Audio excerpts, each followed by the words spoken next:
తెలంగాణ రైతాంగ సాయుధ పోరాట ఎదురారు చాకలి ఐలమ్మ సబండ వర్గాల ఆత్మగౌరవ ప్రతీక అని ముతోలు శాసనసభ్యులు పవర్ రామారావు పటేల్ కొనియాడారు.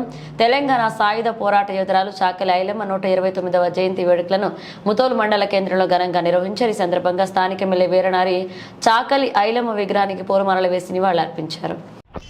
మన ప్రియతమ నాయకుడు నరేంద్ర మోదీ గారి జన్మదినం రోజు గత ఒక సంవత్సరం కింద విశ్వకర్మ యోజన అని మనం పెట్టడం జరిగింది.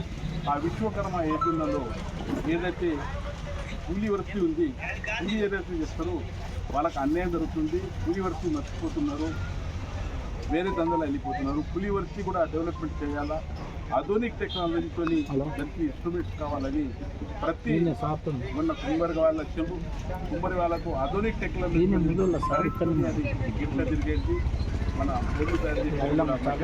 దాదాపు మషిన్లు ఇవ్వడం జరిగింది. అదేవిధంగా వీళ్ళకు కూడా కొత్త టెక్నాలజీతో ₹1,00,000 నిర్ణయించి దానికి ట్రైనింగ్ పెట్టి వాళ్ళకు కూడా ఆదుకుంటామని ఏదైతే మన హక్కు ఒక ఓటుతోని కూడా ఉంది. ఆ హక్కుతోని మనం సంస్కృతంగా పోరాడతాం. మీకు ఏ సమస్యలు ఉన్నా కూడా నాకు మీరందరూ భారీ ఎత్తున నాకు గెలిపించారు. నేను 5 సంవత్సరాలు మీకు రుణపడి ఉంటాను. ఎప్పుడు కూడా మీ కష్టాల్లో నా కష్టమని పనిచేస్తాను. అదేవిధంగా రజక్ సర్మ సంఘం గురించి మాట్లాడడం జరిగింది. ఏదో ఒక టెంపుల్ ఉంది, ఆ టెంపుల్ ఎవరికి గుర్తు లేకుండా మా యువ నాయకుడు సుభాష్ గారు చెప్పారు, సంతోష్ గారు చెప్పారు. వాస్తవంగా ఆ టెంపుల్ ఇలా గుర్తించి గణేష్ స్థాపన అనుకుంది, దుర్గామాత స్థాపన అనుకుంది చెప్తున్నారంటే చాలా మంచి. అదేవిధంగా ఎడ్గాం గుడిలో ఈరోజు బీసీ వర్గాలకు, బడుగు బలహీన వర్గాలకు ఏదైతే నిజాం పాలనలో దొరల